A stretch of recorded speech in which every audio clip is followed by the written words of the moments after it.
Hello दोस्तों, आप सभी का स्वागत है आपके अपने यूट्यूब चैनल मिशन राजस्थान में। आज हम हमारा मैथमेटिक्स का नेक्स्ट टॉपिक करने जा रहे हैं जो कि है सर्किल। सर्किल को हम एक ही सीटिंग में कंप्लीट कर देंगे। आपके सामने आप स्क्रीन पे देख सकते हैं, ये यहाँ पे सिलेबस है रीड 2021 का मैथमेटिक्स का लेवल 1। यहाँ पे आप देखिए, अभी हमने शुरू कर रखी है समतल व वक्रतल वाली ये यूनिट जो है, इसको हमने स्टार्ट कर रखा है।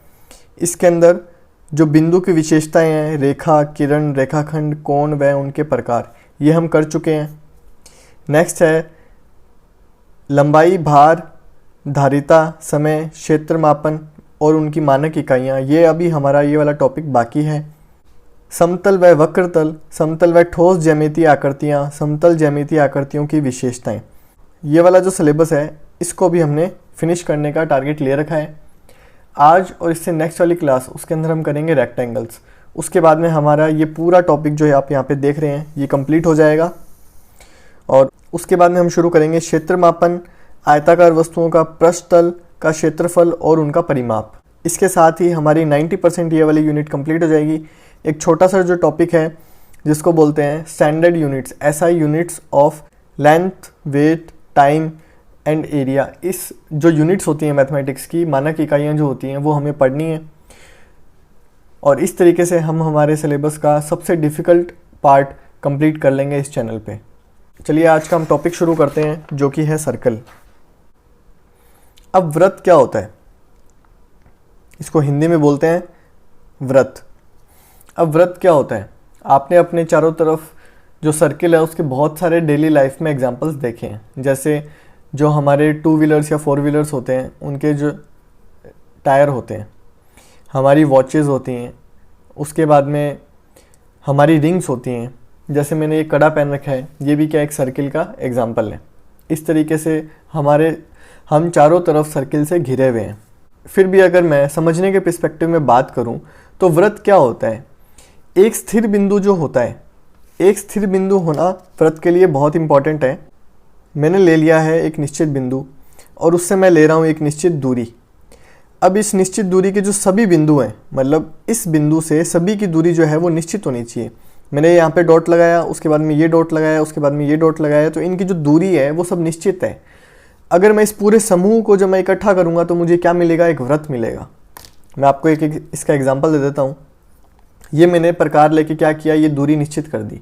ये जो दूरी मैंने ली है, एक पॉइंट ये रहा और दूसरा पॉइंट ये रहा, इनके बीच की जो दूरी है वो मैंने निश्चित कर दी।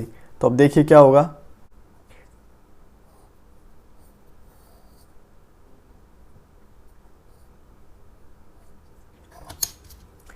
ये वो सारे बिंदु थे। ये जो लाइन आपको दिख रही है ये समूह है। किन का समूह है, उन बिंदुओं का समूह है जो इस बिंदु से निश्चित दूरी पे है। तो आपको ये जो डायग्राम दिख रहा है, ये किसका दिख रहा है, ये आपको वृत्त का डायग्राम दिख रहा है। वृत्त का एक सेंटर होता है, इसको बोलते हैं C।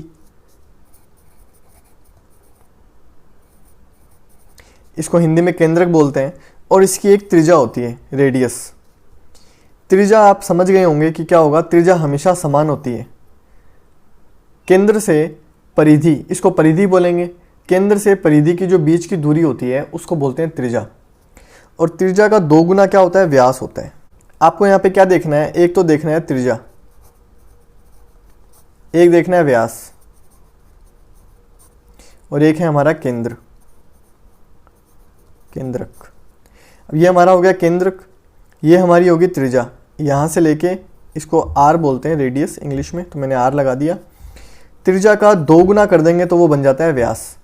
ये यहाँ से लेके यहाँ तक थी त्रिज्या, यहाँ से लेके यहाँ तक भी क्या है त्रिज्या, पर अगर मैं इसको मिला दूंगा पूरा तो ये क्या बन जाएगा, व्यास। नेक्स्ट अब आप अपनी स्क्रीन में देखिए कि आपको यहाँ पे ये NCERT की बुक दिख रही है, और ये जो येलो कलर से मैंने हाईलाइट कर रखे हैं ये इस पूरी PDF का सार है। ये आपको डिस्क्रिप्शन बॉक्स में मिल जाएगी। जो त्रिज्या है उसका 2 अर्थों में प्रयोग किया जाता है।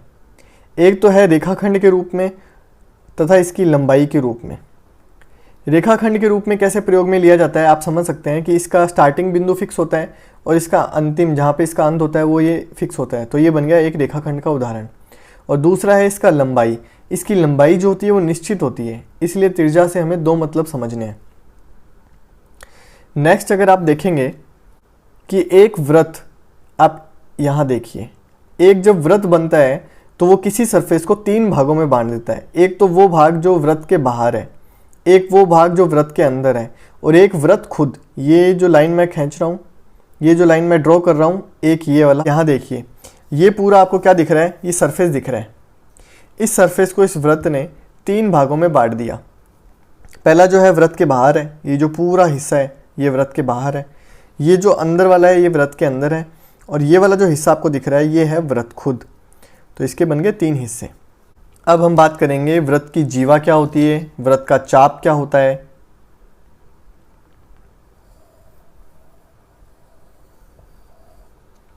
ये आपके सामने मैंने एक वृत्त बनाया है। अब हम यहाँ पे देखने वाले हैं वृत्त का चाप। ये केंद्रक O है, ये A और B है। A और B मैंने कोई दो बिंदु लिए हैं वृत्त की परिधि के ऊपर। तो दो बिंदु या दो पिलर्स हमने खड़े किए हैं वृत्त की परिधि पे, उनके बीच की दूरी जो होती है वो क्या कहलाती है, वृत्त का चाप कहलाता है। वृत्त की परिधि पे मौजूद इन दो बिंदुओं को मिलाने वाली सीधी रेखा क्या कहलाती है, वृत्त की जीवा। ये ए बी के बीच की जो एकदम स्ट्रेट लाइन आपको दिख रही है ये वाली, ये क्या कहलाती है, जीवा, और ये कहलाता है चाप। अब आप मुझे एक बात बताइए कि वृत्त की सबसे बड़ी जीवा क्या होगी। आप एक चीज़ नोट करेंगे कि जैसे जैसे जीवा केंद्र की तरफ बढ़ती है तो ये बड़ी होती जाती है, ये बड़ी हो रही है, ये बड़ी हो रही है, और जब ये एकदम केंद्र पे आ जाती है तो ये सबसे बड़ी हो जाती है। उसके बाद में अगर मैं इसको और बढ़ाऊंगा तो मैं देखूंगा कि जीवा छोटी होती जा रही है। तो इससे मुझे क्या कंक्लूजन देखने को मिलता है कि एक वृत्त की सबसे बड़ी जीवा क्या होती है, उसका व्यास होता है। व्यास किसको बोलते हैं, त्रिज्या का दोगुना, और वो कहाँ होता है, केंद्र पर। अगर अब मैं आपसे एक घुमा के क्वेश्चन पूछता हूँ, देखते हैं आप उत्तर दे पाते हैं या नहीं दे पाते। वृत्त की सबसे बड़ी जो जीवा है और जो वृत्त का केंद्र है उसके बीच की दूरी क्या होगी, सोचिए आप। तो उसके बीच की दूरी होगी 0, कि वृत्त की सबसे बड़ी जीवा क्या होती है, जो केंद्र से होकर गुजरती है, जिसको हम क्या बोलते हैं, व्यास बोलते हैं। अब व्यास और केंद्र के बीच की दूरी क्या होगी, 0। चलिए हमारा अब नेक्स्ट देखते हैं। वृत्त के दो हिस्सों के बारे में जानना बहुत ज़रूरी है। ये मैंने वृत्त बना देता हूँ मैं दो।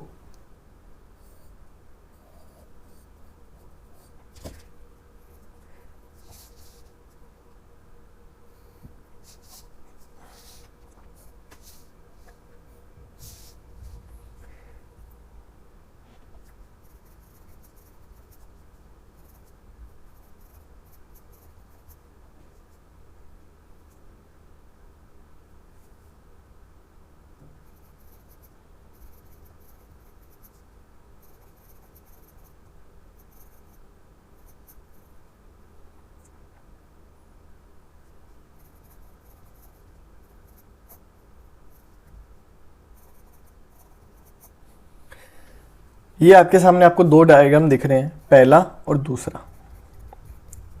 ये वृत्त है, ये इसका केंद्र है, ये वृत्त है, ये इसका केंद्रक है। अगर आप यहाँ पे देखेंगे तो मैंने क्या किया है, दो त्रिज्या यहाँ पे बनाई है और यहाँ पे एक चाप है। दो त्रिज्या और एक चाप से मिलके यहाँ पे क्या बना, एक बना है लघु चाप। जो छोटा हिस्सा है वो है लघु चाप, और जो बड़ा चाप है और दो त्रिज्या से क्या बना है, दीर्घ चाप। इसी तरीके से मैंने यहाँ पे एक जीवा खींच दी तो उससे क्या हुआ, एक जीवा और एक चाप से क्या बना, एक लघु वृत्तखंड बना, एक दीर्घ वृत्तखंड बना। इसको इस तरीके से वृत्त को बांटना कहलाता है वृत्तखंड, और इस तरीके से वृत्त को बांटना कहलाता है त्रिज्याखंड। अब आपसे एग्जाम में क्वेश्चन कैसे आएगा, वो आपसे फिल इन द ब्लैंक्स या ट्रू एंड फॉल्स के फॉर्म में आपसे क्वेश्चन पूछेगा कि दो त्रिज्या और एक चाप से घिरी आकृति को बोलते हैं वृत्तखंड और त्रिज्याखंड, दोनों में से कोई नहीं। इस तरीके से जब क्वेश्चन आएगा तो आपको पता होना चाहिए दो त्रिज्या और एक चाप मिलके क्या बनाते हैं। जहाँ त्रिज्या और एक चाप की बात आ रही है वो बनता है त्रिज्याखंड। भाई त्रिज्या नाम ही आ रहा है ना इसमें, जब दो त्रिज्या होंगी तभी तो त्रिज्याखंड होगा। और वृत्तखंड कब बनेगा, जब एक चाप और एक जीवा से मिलके जो आकृति बनेगी वो बनेगा वृत्तखंड। इन छोटी छोटी बातों को आपको ध्यान में रखते हुए चलना है। नेक्स्ट आप अपनी स्क्रीन में देख सकते हैं कि आपके सामने 10.1 एक्सरसाइज है। इसके अंदर क्वेश्चन 1 के अंदर 6 क्वेश्चन है और क्वेश्चन सेकंड में भी 6 क्वेश्चन है, और क्वेश्चन सेकंड के अंदर मैंने एक को मोस्ट इम्पॉर्टेंट मार्क कर रखा है, तो आपको इन्हें अटेम्प्ट करना है। मैं एक शॉर्ट वीडियो बनाऊंगा, उसके अंदर इनको एक्सप्लेन करते हुए आपको समझा दूंगा। जीवा द्वारा एक बिंदु पर आंतरिक कोण। और अब हम बात करते हैं कि आंतरिक कोण क्या होते हैं।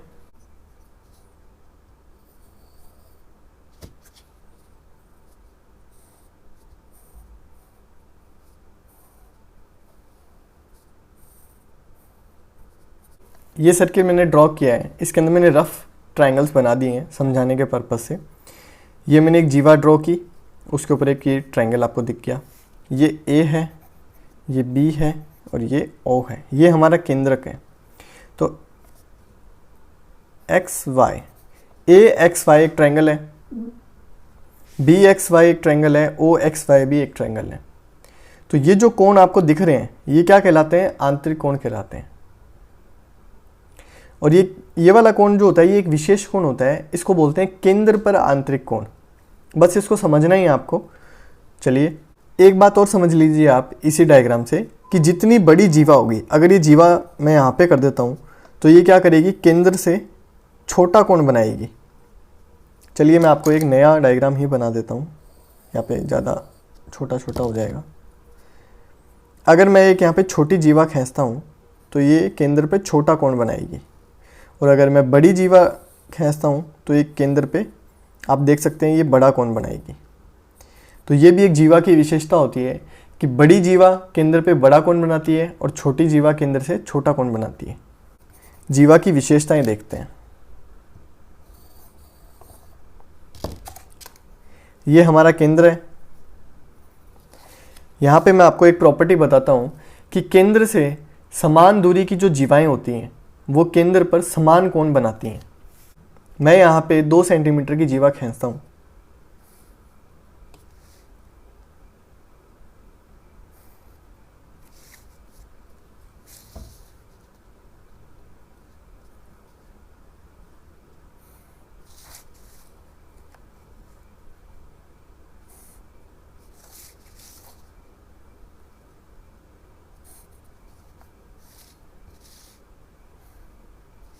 आप यहाँ पे देख सकते हैं कि ये जीवा ए बी है, ये सी डी है, ये 2 सेंटीमीटर की हैं दोनों।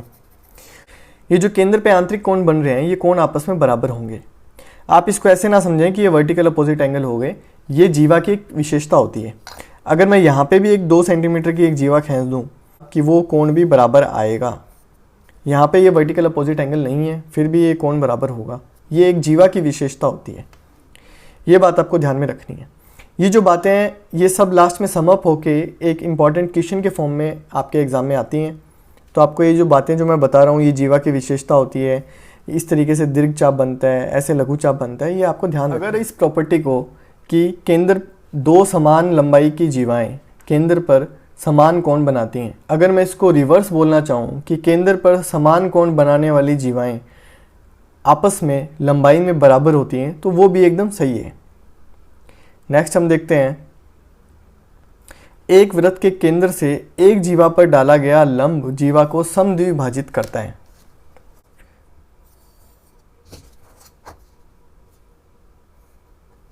ये हमारा केंद्रक है O, ये हमारी जीवा है ए बी। अगर मैं केंद्र से 90 डिग्री का कोण बनाता हूँ तो आप देखते जाइए मैं कैसे बनाता हूँ। ये जो केंद्र है वो मैंने ये देखिए यहाँ पे ये ले रखा है, मैं थोड़ा जूम कर देता हूँ। अब मैं 90 डिग्री का यहाँ पे एक लाइन खींच देता हूँ। मेरे को पूरी ऊपर तक खींचने की ज़रूरत नहीं है, सिर्फ नीचे नीचे। तो आप देखेंगे कि जो जीवा है ये क्या कर दिया, इस लंब ने क्या काम किया है, इस जीवा को बराबर बांट दिया है। ये लमसम आ रहा है 1.2 के आसपास। यहाँ पे भी अगर आप देखेंगे तो 1.2 के आसपास आ रहा है। तो ये एक जीवा की प्रॉपर्टी होती है कि केंद्र से डाला गया जीवा पे लंब जीवा को समद्विभाजित कर देता है, जीवा के 2 बराबर टुकड़े कर देता है।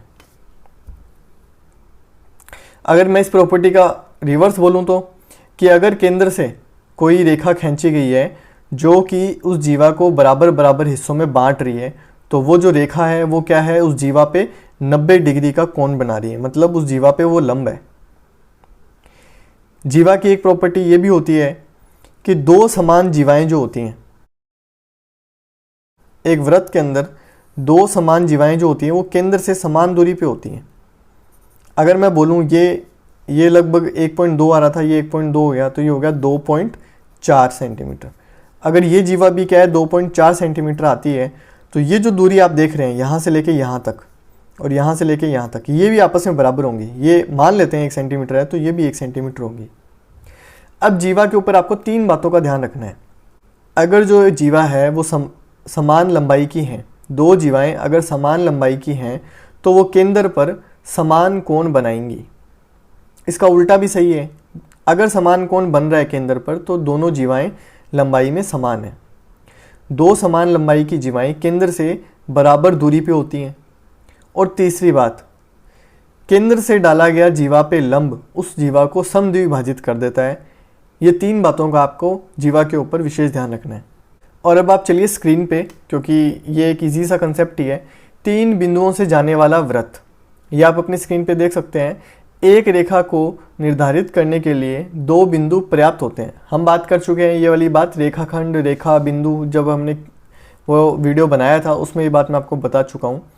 2 बिंदुओं से होकर जाने वाली एक और केवल एक ही रेखा होती है, ये बात हमें पता है। अब ये हमसे ये पूछना चाह रहा है कि अगर हमें एक बिंदु पता है तो उससे कितने वृत्त बनाए जा सकते हैं, अगर हमें 2 बिंदु पता है तो कितने वृत्त बनाए जा सकते हैं, और अगर 3 हमें पता है तो कितने वृत्त बनाए जा सकते हैं। इसके ऊपर बेसिक जानकारी हमें होनी चाहिए। अगर आप पहला डायग्राम देखेंगे तो एक बिंदु पे आप देख सकते हैं कि अनगिनत वृत्त बनाए जा सकते हैं। और इसी का 10.17 का सेकंड डायग्राम अगर मैं देखूं तो मैं क्या देखता हूं कि इसके ऊपर भी मैं अनगिनत वृत्त यहाँ पे खींच सकता हूँ। आप 2 बिंदुओं पे अनगिनत वृत्त बना सकते हैं। नेक्स्ट अगर मैं देखूं तो अब बात करते हैं 3 बिंदुओं का, जो कि एकदम विशेष पॉइंट है।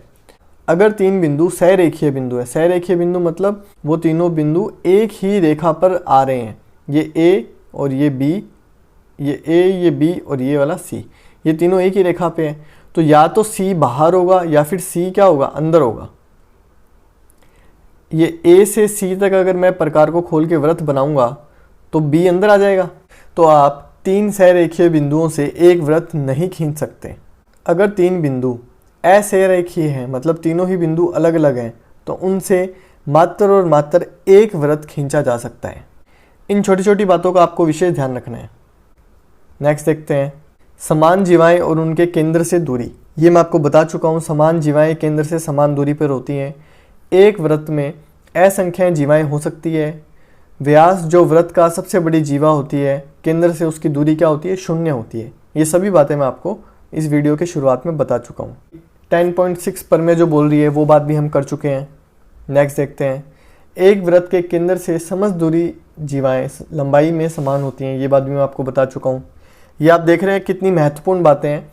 अगर आपको इनके प्रूफ देखने हैं तो आप ये जो PDF है मैं ये डिस्क्रिप्शन बॉक्स में डाल दूँगा, आप वहाँ पे इसको अच्छे से पढ़ सकते हैं। ज़्यादा डिटेल में अगर मैं यहाँ पे पढ़ाऊँगा तो ये वीडियो 2-3 घंटे तक का हो जाएगा। अब हमें ये प्रमेय देखनी है 10.8 जो आपको अपनी स्क्रीन पे दिख रही है।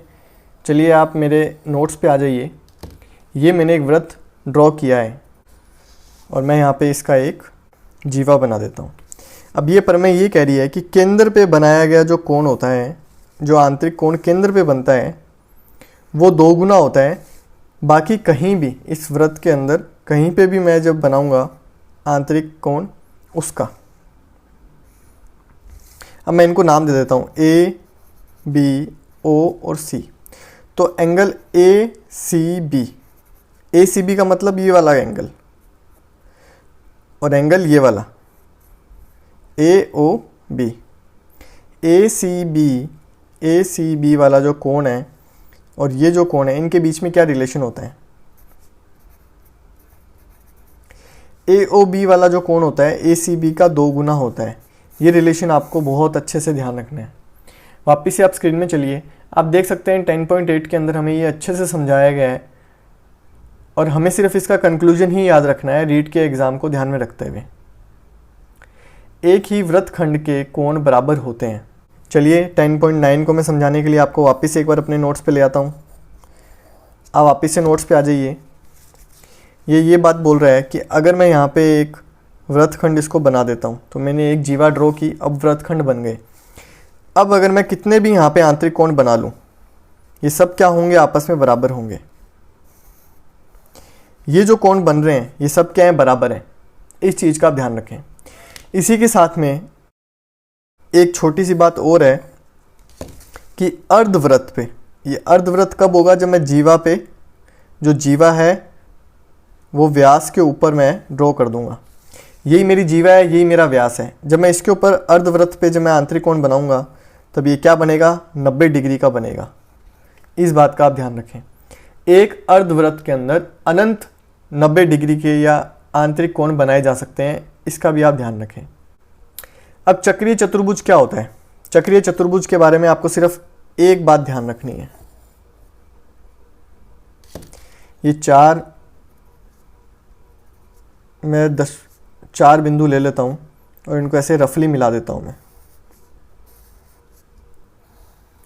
तो जो इसके सम्मुख कोण होते हैं, इनका योग क्या होता है, 180 डिग्री होता है। ये सम्मुख कोण जो होते हैं चक्रीय चतुर्भुज के, ये क्या होते हैं, समपूरक होते हैं। यह आपके सामने मैंने एक चतुर्भुज बनाया है, चक्रीय चतुर्भुज। इसमें आप देख सकते हैं angle A plus angle C क्या होगा, 180 डिग्री होगा। इससे मैं क्या कंक्लूजन निकाल सकता हूँ कि चक्रीय चतुर्भुज के सम्मुख कोण समपूरक होते हैं। ये चक्रीय चतुर्भुज की एक विशेषता होती है, बहुत ही महत्वपूर्ण बात है, इसका आप विशेष ध्यान रखें। अब आप मेरे इन नोट्स में आ जाइए। इन नोट्स में आपको बस कुछ बातों का विशेष ध्यान रखना है। वैसे तो ये जो लेवल है ये 10th क्लास तक का चला जाता है, हमें इसके बस फैक्ट्स ध्यान में रखने हैं। आपको एक तो ये पता होना चाहिए कि स्पर्श रेखा क्या होती है।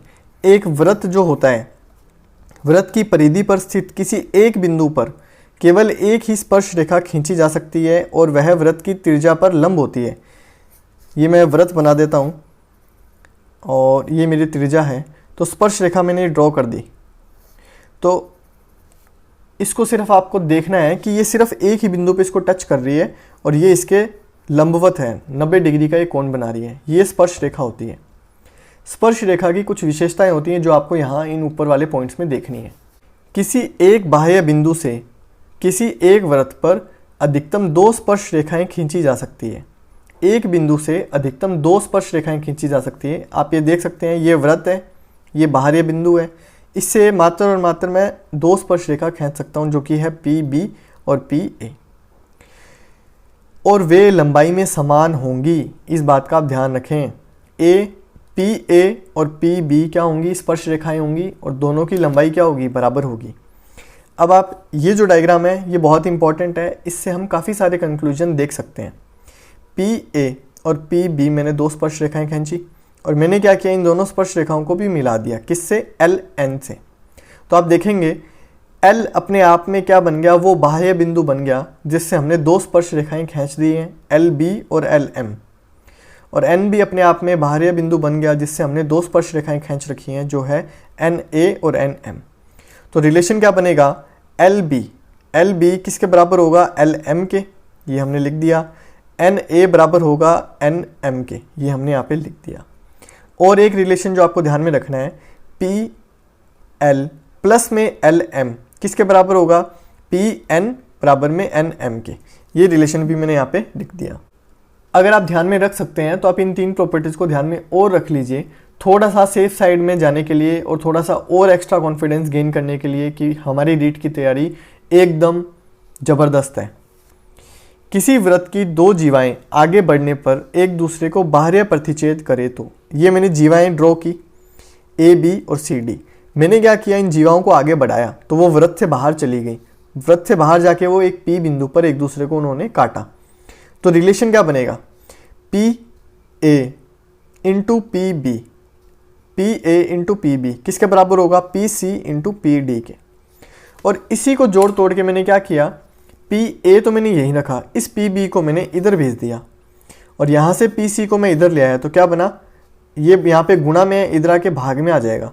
PA बटा PC, PA बटा PC बराबर होगा PD/PB। ये रिलेशन बहुत महत्वपूर्ण है। हो सकता है एग्ज़ाम में डायरेक्ट आपसे ये इतना दे के पूछ ले, ये डायग्राम दे दे और पूछे आपसे कि यहाँ फिलअप करो, क्या आएगा। अगर एग्जामिनर चाहता है कि पेपर बहुत टफ बने तो वो आपको इस तरीके से क्वेश्चन दे सकता है। तो चलिए नेक्स्ट देखते हैं। अंतः प्रतिच्छेद करे तो, अगर वृत्त की जीवाएं अंतः प्रतिच्छेद करे तो इस P पे, तो क्या रिलेशन बनेगा? PB इंटू PA किसके बराबर होगा? PC into PD। बहुत इजी रिलेशन है। और आज का आखिरी रिलेशन हमारा, वृत्त की जीवा को आगे बढ़ाने पर उस वृत्त पर खींची गई किसी स्पर्श रेखा को प्रतिच्छेद करे तो। एक जीवा को हमने आगे बढ़ाया और एक हमने क्या किया? स्पर्श रेखा ड्रॉ की, तो क्या रिलेशन बनेगा? PA इंटू PB किसके बराबर होगा? PT² के।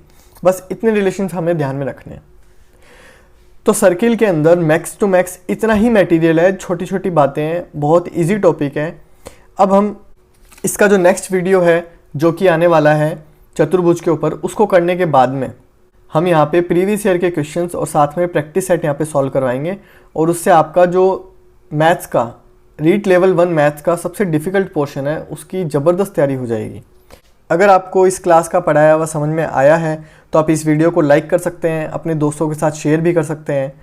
अगर आपको हमारी इस मेहनत से कुछ फ़ायदा हो रहा है तो आप हमारे चैनल को सब्सक्राइब कर सकते हैं और इसको अपने दोस्तों के साथ और फैमिली मेम्बर्स के साथ भी शेयर कर सकते हैं।